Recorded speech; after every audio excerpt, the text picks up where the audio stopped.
사도행전 14장 전체를 함께 볼 건데요. 이 사도행전 14장에서 우리는 이 사도 바울과 바나바가 여러 장소에서 복음을 전하는 모습을 보게 됩니다.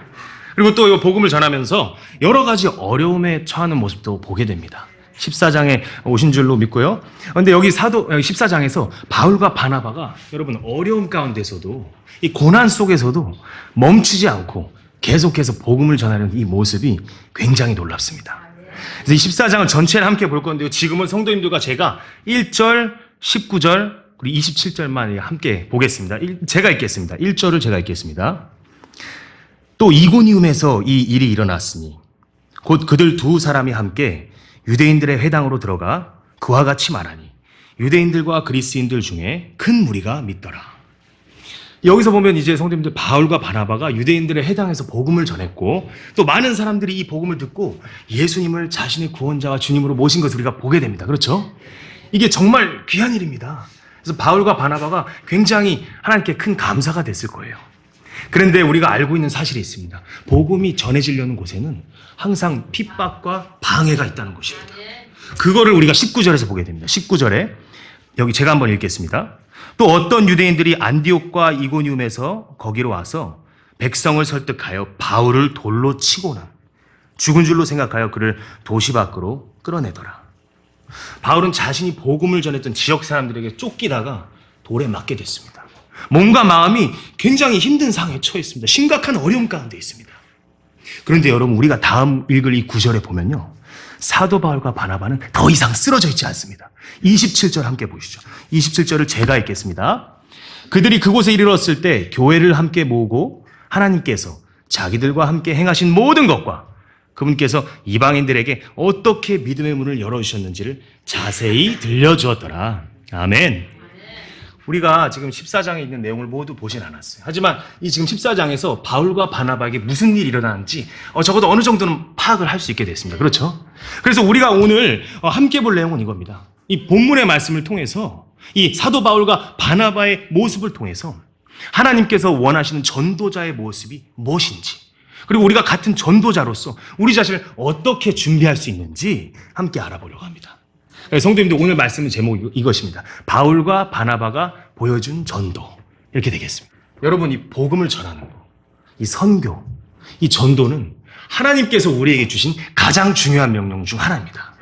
예수님을 모르는 사람들에게 이 예수님의 사랑과 완벽한 하나님의 구원 계획을 말하는 거 하나님께서 저에게 주신 중요한 사역입니다. 그렇죠? 이 복음을 전하는 일이 얼마나 중요했냐면 이 복음을 전하는 일이 예수님께서 하늘로 올라가실 때 마지막으로 우리에게 주신 지상 대명령이 됐습니다. 우리 이게 얼마나 중요한지 저희도 그 중요성을 알기 때문에 우리 마나타 침례교회에서도 가을이 되면 선교의 날로 같이 모이죠. 그래서 이 복음 전도의 중요성에 대해 선교사님을 통해서 혹은 목사님께 이렇게 듣기도 합니다. 그렇죠? 그리고 또 이 복음 전하는 일이 중요한 또 다른 중요한 이유는 바로 이 전도는 우리가 이 땅에 거할 때만 할 수 있는 일이기 때문입니다. 우리가 죽어서 천국에 가든지 아니면 공중에서 주님을 만나든지 우리가 그렇게 하늘왕국에서 영혼을 보내게 될 때 이 땅에서 사랑하는 형제인 자매님들과 하던 모든 교제와 경배 하늘에 가면 더 즐겁게 더 많이 할 수 있습니다. 우리의 찬송은 더욱더 풍성해질 것입니다. 우리가 여기서 찬송하다가 너무 높은 음이 나오면 우리 걱정할 때 있잖아요. 그렇죠? 우리 마라타 찬양단, 글로리아, 또 필그림 찬양단 형제 자매님들이 찬송해 주실 때 높은 미, 높은 파, 높은 소리 나오면 이게 좀 걱정됩니다. 아, 내가 삑사리를 내지 않을까? 아, 내가 그래서 경배에 방해되지 않을까? 그런 걱정될 때가 있어요. 그렇죠? 그렇지만 우리가 천국에 가서는 이런 걱정을 전혀 할 필요가 없습니다. 자유롭게 우리의 감사를 담아서 아름다운 멜로디로 하나님께 찬양을 드리게 될 것입니다. 우리 악기 연주는 또 어떨까요? 우리 오케스트라, 우리 형제 자매님들이 또 피아노 치는 형제님 또 자매님들이 연주해 주셔서 우리 경배가 얼마나 풍성해집니까? 그렇죠? 근데 가끔씩 이 악기 연주가 마음대로 되지 않을 때도 있어요.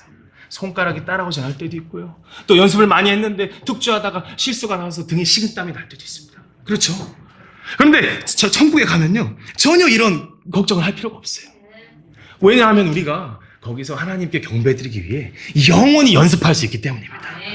영원토록 우리가 연습할 수 있어요. 피아노 20년 경력, 30년 경력 이런 거 아무것도 아닙니다. 천년만년 연습하면서 모두가 프로가 될 거예요. 그렇죠? 우리 저희 아내가 굉장히 피아노 연주를 잘합니다. 제가 뭐 악보를 주면 바로 치고요. 듣기만 해도 바로 치고요. 그래서 이 사역을 준비하는 데서 이게 얼마나 감사한 일인지. 그런데 이제 아이들을 이제 셋을 키우다 보니까 손목이 약해져가지고 연주가 마음대로 되지 않을 때도 있어요. 그래서 좀 걱정을 하기도 하는데 이게 천국 가면은 걱정할 일이 전혀 없습니다. 거기서는 우리가 무한대로 열심히 연습해서 하나님께 영광 돌릴 수 있어요. 아마 이제 거기 가면 손가락으로만 치는 게 아니라 발가락으로 칠 수 있을 수 있어요. 그리고 여기 오케스트라에서 플루트 연주해 주시는 우리 자매님들 아름다운 소리로 천국에 가면요 두 손이 아니라 아마 한 손으로도 연주할 수 있을 겁니다. 그날이 기대가 되십니까? 정말 그 기쁜 날, 우리가 하나님께 영광 돌리시는 그 기쁜 날이 기대가 되십니까? 또 천국에 가면요 우리 경배 또한 또 달콤하고 더 깊어질 것입니다. 우리가 교회 오고 싶을 때 교회 오지 못하게 하는 그런 것들이 있어요. 질병도 있고요. 또 우리가 통증 때문에 교회 오지 못할 때도 있고요. 또 교회 가려는데 무릎이 시큰시큰해서 오지 못할 때도 있어요. 그리고 교회 가고 싶은데 열이 나고 감기로 인해서 오지 못할 때도 있어요. 그렇죠? 그리고 또 우리 몸을 피곤하게 하기도 합니다. 여러 가지 일들과 여러 가지 업무 때문에 우리 몸이 피곤해질 때도 있습니다. 막 목사님의 말씀을 잘 들으려고 노트까지 딱 준비해도 갑자기 이렇게 눈이 희미해지면서 눈꺼풀이 올라가면서 고개가 앞으로 이렇게 떨어질 때도 있습니다. 그렇죠? 앞으로만 고개가 떨어지니까 뒤로도 떨어질 때도 있어요. 그렇죠? 이게 참 우리 마음을 아프게 할 수도 있어요. 근데 천국에서는 여러분 졸리지 않습니다. 피곤하지 않습니다. 항상 넘치는 에너지로 하나님을 경배하게 될 것입니다. 천국에서는 이거 제가 제일 좋아하는 파트입니다. 죄가 더 이상 우리를 괴롭히지 못합니다. 교회 안에서 불평과 불만이 없습니다. 우리는 우리 하나님과 그분의 사랑에 대해서 나누며 영원히 행복한 교제를 누리게 될 것입니다. 얼마나 감사합니까? 얼마나 놀라운 날입니까? 그런데 우리가 이 하늘 왕국에서 하지 못하는 게 단 한 가지가 있는데요. 그게 바로 전도입니다. 성도 여러분, 그게 우리가 아직도 이 땅에 남아있는 이유입니다. 만약에 전도할 필요가 없었으면 우리는 구원받는 즉시 바로 하늘 왕국으로 슉 하고 올라갈 수도 있어요. 만약에 전도가 필요 없었다면 그 예수님께서 하늘로 올라가실 때 보고 있던 그 두 천사가 아마 그 500명의 제자들한테 이렇게 말했을 수도 있어요. 자, 여러분들 여기 예수님 방금 올라가는 거 보셨죠? 자, 여러분들 여기 모두 예수님 믿으신다니까 이제 우리 차례입니다. 자, 눈 감고 자 바로 따라 올라가시겠습니다. 하나, 둘, 셋 하고 슉 올라갔을 수도 있어요. 그렇죠? 근데 성경에는 그렇게 써있지 않습니다. 사도행전 1장 11절에 보면요 여기 이렇게 써있어요. 천사들이 너희가 어찌하여 하늘을 바라보며 서 있느냐라고 말했습니다. 또 그들은 예수님께서 곧 다시 오실 것이라고 강조했습니다. 사도들은 이 말이 무슨 뜻인지 알았고 예수님이 오시기 전에 한 사람이라도 더 복음을 전하기 위해서 모두 흩어졌던 것입니다. 사도들은 이 전도의 중요성을 알았습니다. 이 복음이야말로 지옥에 갈 수밖에 없는 소망 없는 죄인들이 하나님께로 갈 수 있는 유일한 방법인 것을 알았던 것이죠. 가장 좋은 것을 알게 됐던 사도들은 이 복음을 전하지 않고는 가만히 있을 수가 없었습니다. 그래서 복음을 모른 채 죽어가는 혼들에게 이 불쌍히 여기는 마음을 가졌던 겁니다. 이 복음을 전한 이야기가 바로 오늘 이 사도행전 14장의 이야기입니다. 사도 바울과 바나바의 전도 이야기입니다. 그래서 우리는 오늘 이 바울과 바나바가 보여준 전도를 통해서 하나님께서 기뻐하시는 전도자는 어떤 모습을 가지고 있는지 세 가지로 알아보겠습니다. 세 가지. 성도님들, 우리 학생들 혹시 노트가 있으시면 이 세 가지를 적으시면 됩니다. 자, 먼저 첫 번째입니다. 첫 번째로 하나님께서 원하시는 전도자는 복음을 위해 언제든지 준비되어 있습니다. 복음을 위해 언제든지 준비되어 있습니다. 우리는 여기 사도 바울과 바나바가요, 이 본문 말씀에 보면 언제 어디서든지 복음을 전하는 것을 보게 됩니다. 이 두 사람은요, 복음을 위해 때와 장소를 가리지 않았어요. 여기 함께 보시죠. 여기 1절에 보시면 14장 1절입니다. 유대인들의 회당에서 복음을 전하는 거 볼 수 있어요. 그렇죠? 그리고 좀 내려오시면 6절과 7절에서는 루스드라와 더베 그리고 그 주변 지역에까지 복음을 전하는 걸 보게 됩니다. 조금만 더 읽어 내려가시면 15절에 가짜 신들, 이 주피터하고 머큐리를 섬기는 사람들 앞에서 담대하게 복음을 전하는 모습을 볼 수 있습니다. 사도 바울과 바나바는 언제든지 복음을 꺼내 설명할 준비가 되어 있었습니다. 그 상황이 편한 상황이든지 아니면 힘든 상황이든지 아니면 자기가 싫어하는 사람들 앞에 둘러싸여 있든지 그들은 상관하지 않았습니다. 그런데 여기서 중요한 것이 있습니다. 이 바울과 바나바가 이렇게 어디서든지 복음을 전할 수 있었던 이유는 바로 이들이 복음의 내용을 잘 알고 있었기 때문입니다. 성경 말씀에 익숙했기 때문입니다. 그들은 항상 하나님의 말씀에 자기들을 가까이 했습니다. 말씀을 읽고 공부하고 묵상하며 그들 자신을 복음을 전하기에 합당한 사람으로 준비했던 것입니다. 어떻게 그걸 알 수 있을까요? 여기 14장 15절에 17절에 보면요. 이 바울과 바나바가 하나님이 누구신지 어떤 분이신지 이방인들에게 설명하는 모습을 볼 수 있어요. 그리고 또 그 전 장인 13장에 보시면요. 16절부터 43절까지 이 바울이 출애굽기에서부터 시작해서 구약의 주요 사건들을 하나하나 풀어가면서 하나님의 완벽한 구원 계획, 또 그리스도의 복음을 자세하게 설명하는 것을 우리가 볼 수 있습니다. 이런 거는요, 이 성경 말씀과 가깝지 않으면 할 수 없는 일들이에요. 여기서 알 수 있는 것은 우리가 바로 이들은 하나님의 말씀을 항상 가까이 하면서 그들 자신을 복음 전도자로 준비했던 것입니다. 성도 여러분, 여기서 우리가 적용할 수 있는 점이 바로 이것입니다. 오늘날 우리들은 어떻습니까? 우리는 하나님의 말씀을 매일 읽으며 그분의 말씀을 묵상하고 있습니까? 매일마다 우리가 받은 이 귀한 복음을 갈고 닦아서 언제 어디서든지 꺼내서 쓸 수 있게 우리가 준비하고 있느냐는 것이죠. 하나님의 말씀과 가까이 있는 것은요, 우리를 더욱 준비된 복음 전도자로 만들어줍니다. 사도 바울과 바나바가 살던 시절은요, 이렇게 우리처럼 성경책이 있던 시절이 아니었어요. 혹은 우리가 언제든지 원하면 꺼내서 볼 수 있게 스마트폰이 있던 시절이 아니었습니다. 우리가 이렇게 근본역 앱을 들어가서 볼 수 있는 것처럼 그렇게 쉽게 성경을 읽을 수 있지는 않았어요. 그렇지만 그들은 기회가 있을 때마다 하나님의 말씀을 읽고 가까이 했던 것입니다. 우리는 정말 감사하게도 하나님께서 이 성경 우리가 이렇게 가까이 할 수 있게 주셨습니다. 우리가 원하면 언제든지 성경을 이렇게 펼쳐가지고 읽을 수 있는 큰 특권을 주신 것이죠. 그런데 우리는 어떻습니까? 정말 이 하나님의 말씀을 매일 펼쳐서 가까이 하고 있습니까? 언제든지 복음을 전할 수 있도록 우리는 성경 말씀을 읽고 충분히 공부하고 있습니까? 아니면 적어도 우리가 어떻게 구원받았는지 사람들에게 전할 수 있는 준비를 하고 있습니까? 이 하나님께서는 복음 전하는 일을요, 우리에게 맡기셨습니다. 이거요, 불교 승려가 할 수 없습니다. 성당 신부가 할 수 없습니다. 신천지가 일을 할 수 없습니다. 이 복음을 전하는 일은요, 예수님의 사랑을 알고 그분을 구원자와 주님으로 믿은 우리에게 맡겨진 일입니다. 우리가 전하지 않고는요, 세상 사람들이 들을 수가 없어요. 하나님께서 정확히 써놓으셨습니다. 로마서 10장 14절에 이렇게 써놓으셨어요. 제가 읽겠습니다. 그런즉 자기들이 믿지 아니한 분을 그들이 어찌 부르리요? 자기들이 듣지도 못한 분을 그들이 어찌 믿으리요? 선포자가 없이 어찌 들으리요? 하나님께서는요, 많은 사람들이 이 복음을 듣기를 원하고 계십니다. 여러분 어떻습니까? 저를 포함해서 여기 계신 성도님들, 우리는 이 하나님의 원하심을 위해 준비하고 있습니까? 우리 하나님께서 우리의 기도에 응답하시기를 원합니다. 그렇죠? 그런데 우리는 이 하나님의 원하심에 응답하기 위해서 얼마나 노력하고 있습니까?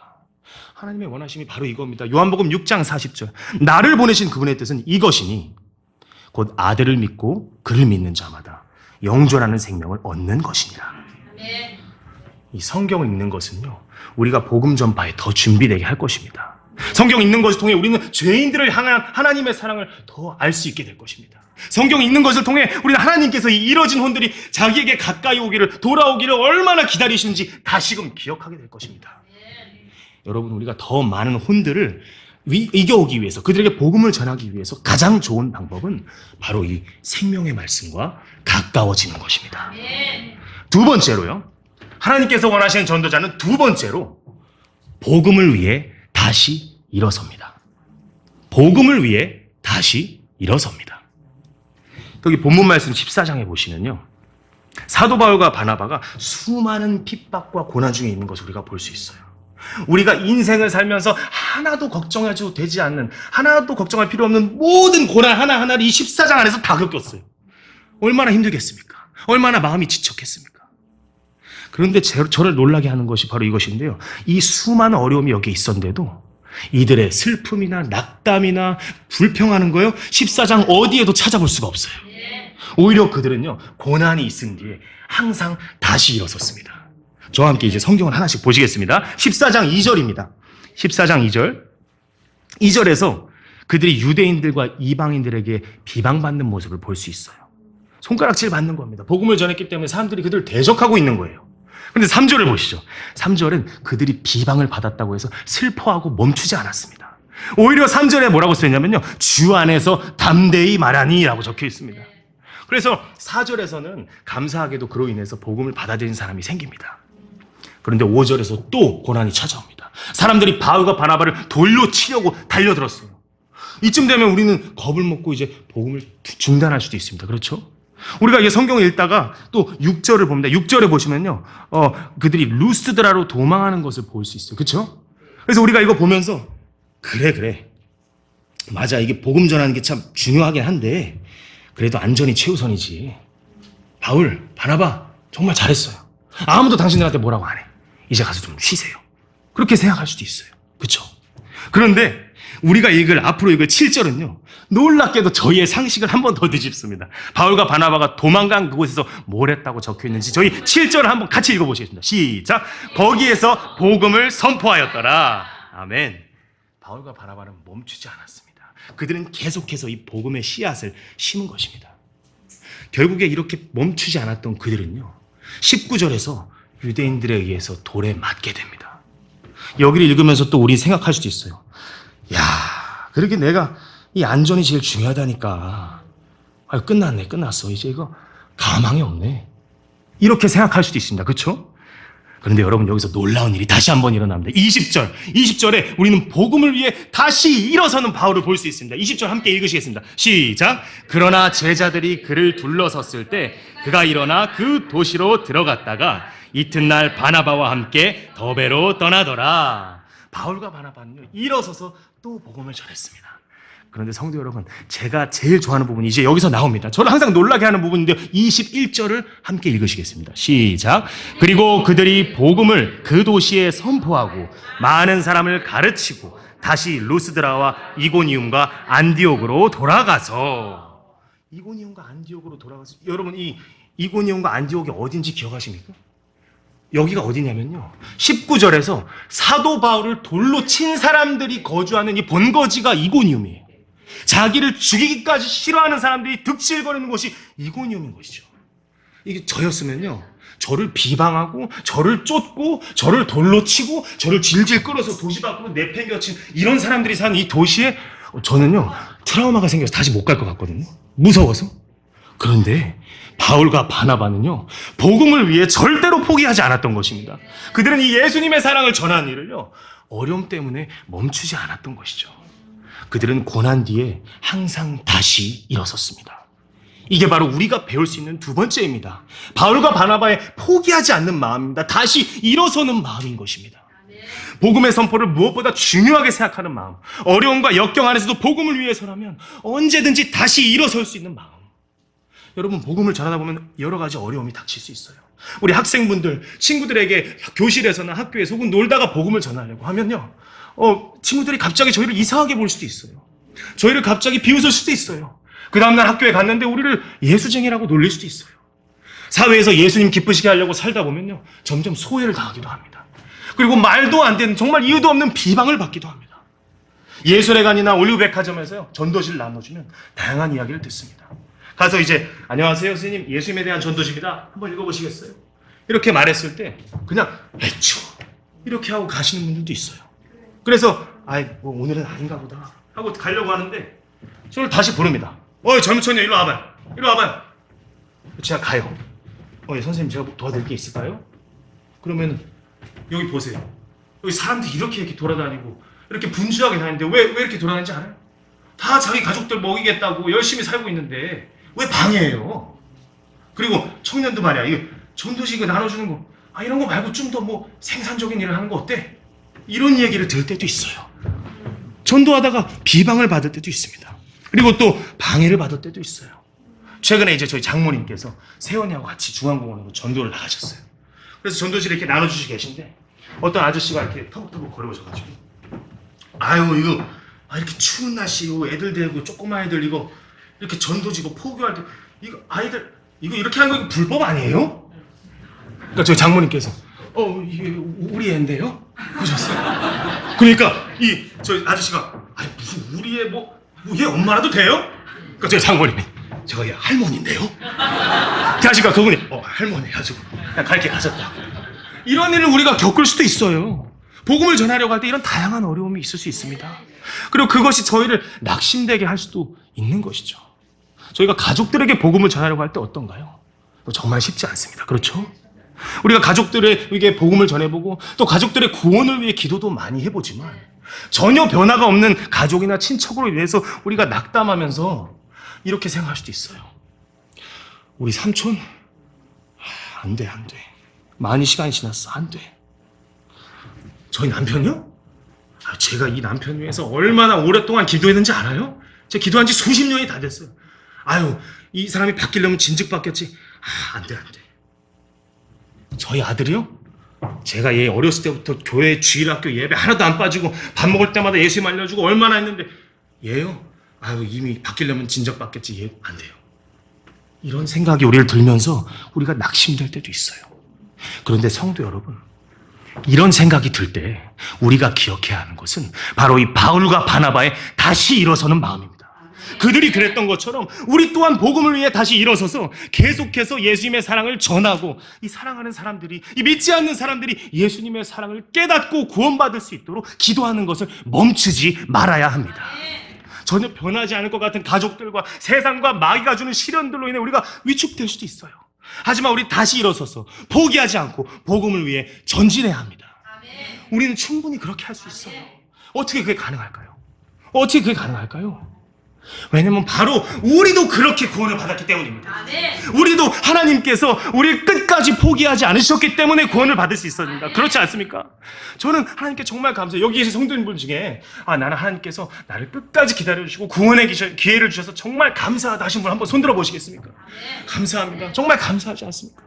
저는 너무 감사해요. 제가 계속해서 멀어지려고 해도 저에게 계속 구원의 기회를 주셨던 하나님, 제가 계속 떠나려고 해도 계속 기다리시면서 예수님의 사랑을 알려주셨던 하나님께 너무너무 감사가 됩니다. 성도 여러분, 이 하나님의 사랑을 기억하신다면 우리는 복음을 위해 다시 일어설 수 있습니다. 마지막으로 하나님께서 원하시는 전도자는요, 세 번째입니다. 복음을 위해 형제 자매들을 격려합니다. 복음을 위해 형제 자매들을 격려합니다. 우리는요, 전도자로서 다른 형제 자매를 격려하는 마음을 가져야 합니다. 이 19절에 돌에 맞았던 바울은요, 다시 일어서서 복음을 전했을 뿐만 아니라 복음을 전하는 다른 형제들을 격려했어요. 22절에 보시면 사도 바울이 어떻게 형제 자매들을 격려했는지 정확히 나와 있습니다. 22절 함께 읽으시겠습니다. 시작. 제자들의 혼을 굳건하게 하고 믿음 안에 머무를 것을 권하며 또 우리가 반드시 많은 환난을 거쳐 하나님의 왕국에 들어가야 하리라 하더라. 아멘. 사도 바울은요, 복음을 전하는 동료 군사들을 격려했습니다. 분명 자기 자신도 수많은 핍박과 육체적 고통으로 인해 자기 몸도 많이 힘들었을 텐데, 자기 정신은 트라우마로 가득했을 수도 있는데, 자기 자신을 생각하지 않았어요. 그 순간에도 그는 다른 형제 자매들을 격려했던 것입니다. 바로 이 사도 바울이 이고니온과 또 안디옥에 있는 형제자매를 격려한 것처럼요, 하나님께서 우리가 복음을 전하며 지치지 않도록, 포기하지 않도록 우리에게 이 교회를 주셨습니다. 한번 주변을 둘러보십시오. 지금 하나님께서 우리를 격려하라고 주신 형제자매들입니다. 정말 귀하지 않습니까? 정말 귀합니다. 우리는 이 사도 바울처럼 우리가 이 이뤄진 혼들에게 복음을 전하는 것에 지치지 않도록 서로를 격려해야 하는 것입니다. 그럼 우리가 어떻게 형제자매들을 복음을 위해 격려할 수 있을까요? 예배가 끝나면 주일 오후에 이제 다 같이 악수를 하죠. 근데 그때 달려가가지고, 형제님, 우리 오늘 오후 3시 40분 전도 같이 가시죠. 이렇게 해야 될까요? 형제님 이거 스케줄이 있으시잖아요. 그럼 또 다른 형제님 달려가지고, 형제님, 우리 전도 3시 40분 이렇게 해야 될까요? 아니면은 예배 끝났습니다. 이제 다 악수를 하고 있어요. 수고하셨습니다. 수고하셨습니다. 형님 수고하셨습니다. 선생님 이제 다 끝났는데 어떻게 오늘 뭐 하세요? 바로 가세요? 스케줄 있으세요? 오늘 저기 오랜만에 형제들하고 4층 내려가서 탁구 좀 한번 치려고. 형님 탁구요? 탁구? 형제님 지금 탁구 치실 때, 형제님이 지금 탁구 치실 때 밖에서는 사람들이 예수님을 모르고 죽어가고 있어요. 아니 지금 탁구요? 그거 지금 탁구 칠 때가 아니에요. 이리 오세요. 저도 좀 받으세요. 빨리 와. 이거 내가 다시 좀 말해줘야겠어. 이렇게 해야 됩니까? 이렇게 하면 절대 안 됩니다. 이렇게 하면 큰일 납니다. 우리가 이렇게 하면요, 그 탁구 치려는 형제님 다시는 교회에서 보지 못할 수도 있어요. 그렇죠? 감사하게도 하나님께서 어떻게 하면 우리가 형제자매들을 격려하는지 이 본문 말씀에 적어 놓으셨어요. 27절을 함께 읽으시겠습니다. 시작. 그들이 그곳에 이르렀을 때 교회를 함께 모으고 하나님께서 자기들과 함께 행하신 모든 것과 그분께서 이방인들에게 어떻게 믿음의 문을 열어주셨는지를 자세히 들려주었더라. 아멘. 사도 바울과 바나바는요, 자신들이 복음을 전할 때 하나님께서 어떻게 도우시고 인도해 주셨는지를 성도들과 함께 나누었습니다. 하나님께서 이 믿지 않는 사람들을 어떻게 예수님을 구원자 주님으로 받아들이게 해주셨는지 이것을 성도님들과 나눈 것입니다. 이게 바로 우리가 배울 수 있는 성도들을 격려하는 가장 좋은 방법입니다. 하나님께서 여러분의 전도 생활에 어떻게 함께 하셨는지 나누는 거, 하나님께서 우리가 복음을 전할 때 어떻게 도우셨는지 나누는 거, 하나님께서 어떻게 나를 죄에서 구원하셨는지 성도들과 나누는 거, 하나님께서 내 어려운 순간에, 내 삶의 힘든 순간에 나를 어떻게 도우셨는지 나누는 것을 통해 형제자매들이 더 힘있게 복음을 전할 수 있도록 격려할 수 있는 것입니다. 바울이 이때 안디옥 교회 형제자매들에게 무슨 얘기를 했을까요? 무슨 간증을 나눠줬을까요? 사도행전 9장에서 자신이 다마스커스로 가는 길에 예수님께서 자기를 만나주셔서 구원받게 된 그 이야기를 하지 않았을까요? 사도행전 10장에서 예루살렘에 복음을 전할 때 핍박을 받고 있는데 하나님께서 어떻게 자기를 거기서 구해주셨는지 나누지 않았을까요?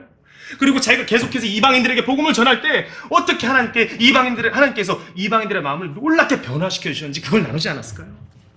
이 이야기를 듣는 형제 자매들의 마음은 또 어땠을까요? 하나님께 큰 감사가 있지 않았겠습니까?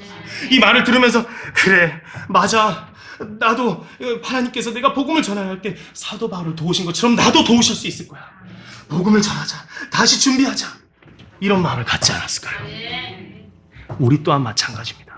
우리는 전도자로서 함께 복음을 전하는 형제자매들이 지치지 않고 더욱 열심히 이 복음 사역에 참여할 수 있도록 계속해서 그들을 격려해야 합니다. 우리가 새로 나온 스마트폰에 대해서 얘기할 수도 있어요. 우리가 두바이 쫀득 쿠키가 얼마나 맛있는지에 대해서 얘기할 수 있어요. 우리가 자녀 교육에 대해서 얘기할 수도 있고요, 뉴스에 나온 이슈에 대해서 얘기할 수도 있고요, 주식은 어떤 걸 사야 되는지 얘기할 수도 있습니다.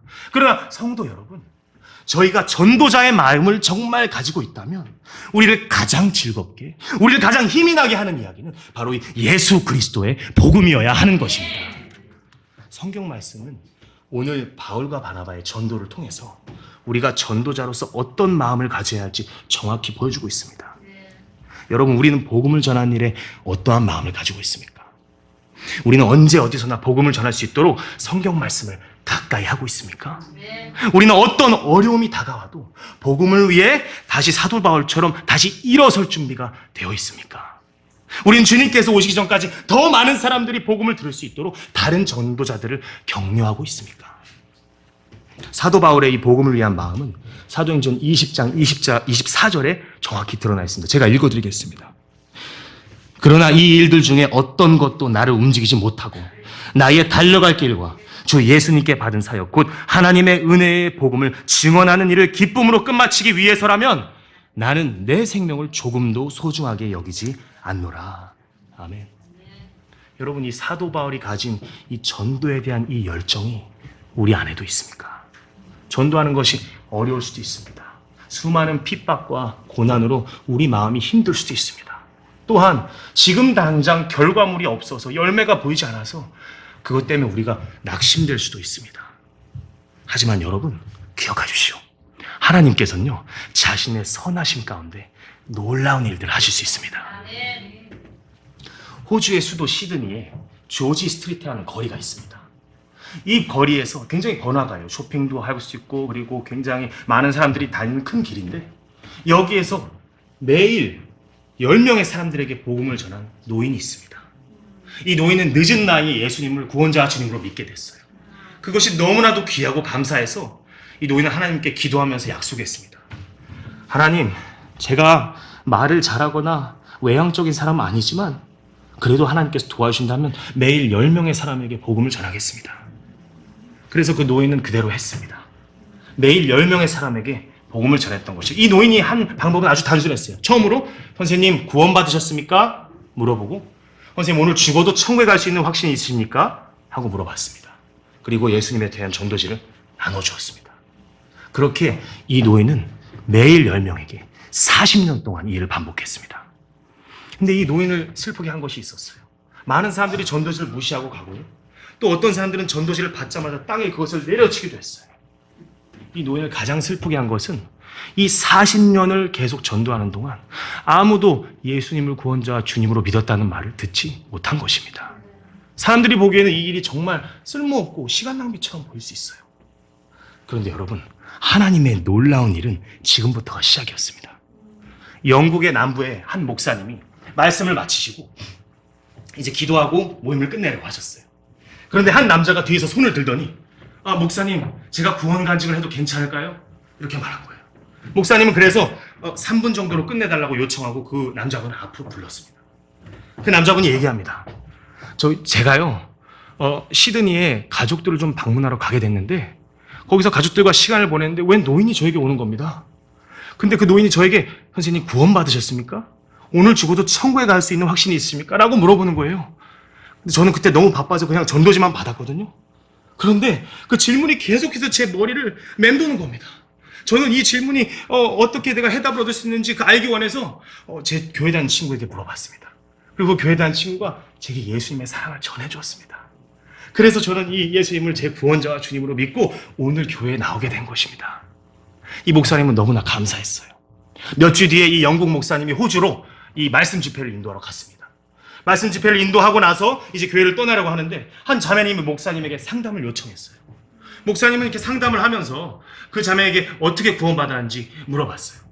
그런데 자매가 이렇게 얘기합니다. 목사님, 제가 쇼핑을 진짜 좋아하거든요. 근데 그 조지 스트리트에서 제가 마지막 쇼핑을 끝내고 있는데 어떤 노인이 제게 와가지고 선생님 구원 받으셨습니까? 선생님 오늘 죽어도 천국에 갈 수 있는 확신이 있으십니까? 라고 물어보는 거예요. 그때는 바빠서 그냥 전도지만 받았는데 계속 그 질문이 머릿속에서 저를 괴롭혔습니다. 내가 어떻게 하면 구원받을 수 있지? 내가 죽으면 어떻게 되는 거지? 그게 너무 불안했어요. 저는 가까운 교회를 찾기 시작했고 이 교회에 와서 목사님을 통해 예수님의 복음을 들을 수 있게 됐습니다. 목사님이 너무너무 놀랐어요. 이 두 간증이 모두 동일한 사람에게서 나왔거든요. 이 구원 간증 이야기는 끝나지 않습니다. 이 목사님이 그 다음 주에 다른 곳에서 말씀 집회를 인도하셨어요. 그리고 말씀 집회 후에 이 교회 집사님하고 같이 식사를 하며 교제를 하게 됐어요. 그래서 목사님께서 교제가 깊어가면서 집사님 어떻게 예수님을 알게 되셨습니까? 라고 물어봤는데 집사님께서 포크를 딱 내려놓으시더니 목사님, 저는 이 교회에서 수년간 집사였습니다. 제가 하루는 시드니를 방문했는데 한 노인이 제게 와서 선생님 구원 받으셨습니까? 그러는 거예요. 저는 아주 자랑스럽게 제가 교회 집사입니다 라고 얘기했어요. 그런데 이 노인은 들은 채도 안 하고 오늘 죽어도 천국 갈 수 있으십니까? 라고 물어보는 겁니다. 저는 너무 기분이 나빠가지고 그냥 전도지만 받고 그 자리를 떴어요. 그랬는데 그 질문이 계속해서 제 머릿속에 남아있었습니다. 이게 계속 저를 생각하게 했고 마침내 저는 제가 집사의 직분만 의지했지 예수님을 제 구원자 주님으로 모신 적이 없다는 것을 깨달았습니다. 저는 그날 예수님을 제 구원자와 주님으로 모시게 됐습니다. 목사님은 놀라움을 감출 수가 없었어요. 이 전도자, 이 노인의 전도의 이 구원 간증은요, 여기서 끝나지 않습니다. 미군들이, 해군들이 시드니에 잠깐 정박했을 때 그들에게 전도지를 나눠준 것 또한 이 노인이었어요. 인도에 가 있는 선교사 3명이 처음으로 전도지 받은 것 또한 이 노인에 의해 받은 거였습니다. 목사님은 너무나도, 이 영국 목사님은 너무나도 마음이 흥분돼서 이 노인을 만나고 싶었어요. 그래서 다음번에 호주에 방문했을 때 여기 그 조지 스트리트 거리에서 수소문을 해가지고 이 노인을 만나게 됩니다. 만나게 됐어요. 그래서 문을 열고 들어갔는데 그때는 이 노인이 너무 나이가 많이 들었어요. 그래서 침상에 누워 계셨어요. 더 이상 전도 활동을 하실 수가 없었죠. 목사님은 그 옆에 침상 옆에 앉아서 지금까지 들었던 이 놀라운 구원 간증의 이야기를 이 노인분에게 하나하나씩 해주기 시작했습니다. 그러자 이 노인이 눈에서 눈물이 흐르기 시작했어요. 그리고 하나님께 감사가 나오기 시작했어요. 몸을 일으킬 수도 없었지만 그때 하나님께 감사하면서 하나님, 제가 한 일이 모두 쓸모없고 헛된 일인 줄 알았는데 이렇게 많은 사람들이 예수님을 알게 해주셔서 감사합니다. 하나님 정말 감사합니다. 그 노인이 하나님께 감사하는 시간이 되었습니다. 이렇게 2주 뒤에 이 영국 목사님은 이 노인분이 소천하셨다는 소식을 듣게 됩니다. 이 40년 동안 이 노인은 매일 10명에게 복음을 전했어요. 40년 동안 이 노인은 적어도 14만 6천 명에게 예수님을 전한 것입니다. 여러분, 이 복음은요, 이 예수님을 믿지 않는 자들을 구원에 이르게 하는 힘이 있습니다. 예수님의 복음은 죄인들을 놀랍게 변화시켜서 새로운 삶을 살게 합니다. 누군가가 구원받는 일은 하나님께서 하신 일이에요. 우리의 임무는 이 노인처럼 계속해서 복음의 씨앗을 심는 것입니다. 이 노인의 간증이 참으로 귀하지 않습니까? 근데 여러분, 이 노인의 간증이 우리의 간증이 될 수 있다면 그것보다 더 귀한 일이 있겠습니까? 먼 훗날 우리가 하나님께서 우리를 위해 준비하신 하늘 왕국에 이르러서 하나님께서 준비하신 영혼을 그분과 보내고 있을 때, 변화된 몸으로 금과 보석으로 된 길을 우리가 걷고 있을 때 누군가 우리 어깨를 두드립니다. 그래서 우리는 궁금해서 뒤를 돌아봐요. 그런데 거기에 한 사람이 서 있습니다. 우리를 알아보는 것 같아요. 그런데 이 사람이 기쁨의 눈물을 흘리며 떨리는 목소리로 우리에게 얘기합니다. 성도님, 저 기억하세요? 그때 성도님이 올리브 백화점 앞에서 제게 나누셨던 그 전도시 때문에 제가 예수님을 믿고 구원받을 수 있었습니다. 성도님, 감사합니다. 그 추운 겨울날에 손을 뻗어서 제게 예수님의 사랑을 전해주셔서 감사합니다. 여러분, 이런 일이 우리에게 있을 수 있다면 이것보다 더 감사한 일은 없지 않겠습니까? 여러분, 우리가 하나님께서 우리에게 주신 이 전도자의 마음을 잊지 않고 주님께서 다시 오시기까지 이 복음을 전하는 일에 최선을 다할 수 있기를 주의 이름으로 바랍니다. 다 같이 일어서시겠습니다. 오늘 이 말씀을 들으신 여러분들을 초청하기 원합니다. 하나님께서는 우리가 복음을 전하는 이 귀중한 임무를 맡겨주셨습니다. 또한 사도 바울과 바나바를 통해서 어떤 복음 전도자가 되어야 하는지 정확하게 보여주셨습니다. 오늘 들은 말씀처럼 하나님, 복음을 위해 제가 더욱 성경을 가까이 하기 원합니다 하는 성도님들이 계시다면 앞으로 나와서 이 시간 기도하시기 바랍니다. 하나님, 제가 제 가족들의 구원을 위해 기도하는 것을 중단했습니다. 제 남편의 구원을 위해 기도하는 것을 중단했습니다.